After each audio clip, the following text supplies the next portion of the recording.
Hello guys, welcome to my YouTube channel. For today's video, samahan niyo akong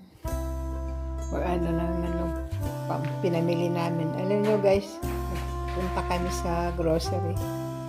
Panayang wangwang, kaya nagmamadali kami, kaya hindi namin nabili lahat.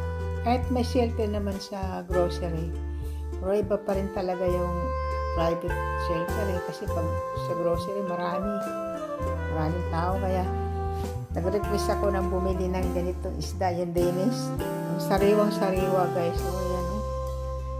Talagang hindi siya naka-frozen. Talagang bagong dating siya. Puro ang mahal pala nito. Bumili ang amo ko ng 5 piraso kasi 5 lang kami kumakain ng isda dito eh. Pag-iisa bawat isa sa amin.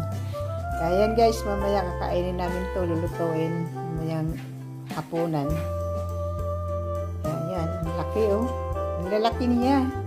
Sariwang-sariwa. Hindi ko pa nga naayos guys. Nasa sasakyan pa yung iba kasi gawa nung inabutan kami ng siren pagdating dito sa bahay. Yan. Kaya ayusin ko pa rin ito ngayon katapos lang ng ano. Ay, sana matapos na rin itong mga gulo-gulo na ito. Mahirap pagka ganito. Maya ang siren, maya alarm. Ano ba yan? Hindi mo malaman kung saan. Pag inabutan ka ng ganyan, hindi mo alam kung alin unang damputin. Alam mo, nangyari sa akin, kumakain ako. Yung baso na ibalibag ko, sabay dampot ng bag ko at saka yung asong dalawa. At mabuti na lang yung amo ko, andun na sa kabila.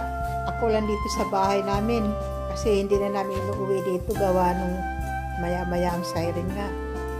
Kaya ang 2 aso na lang inaano ko dito sa bahay pagka tumawid ako.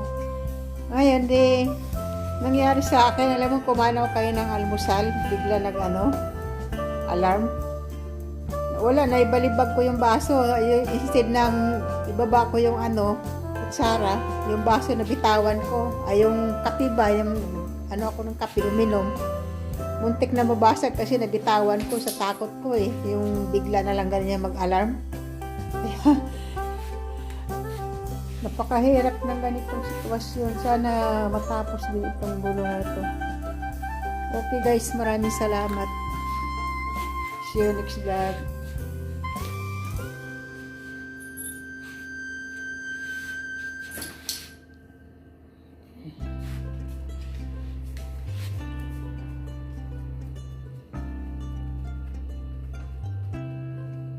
Bag ko lagi lagi naka-ready ang bag ko, hindi ko inihiwalay sa tabi ko. Bye bye.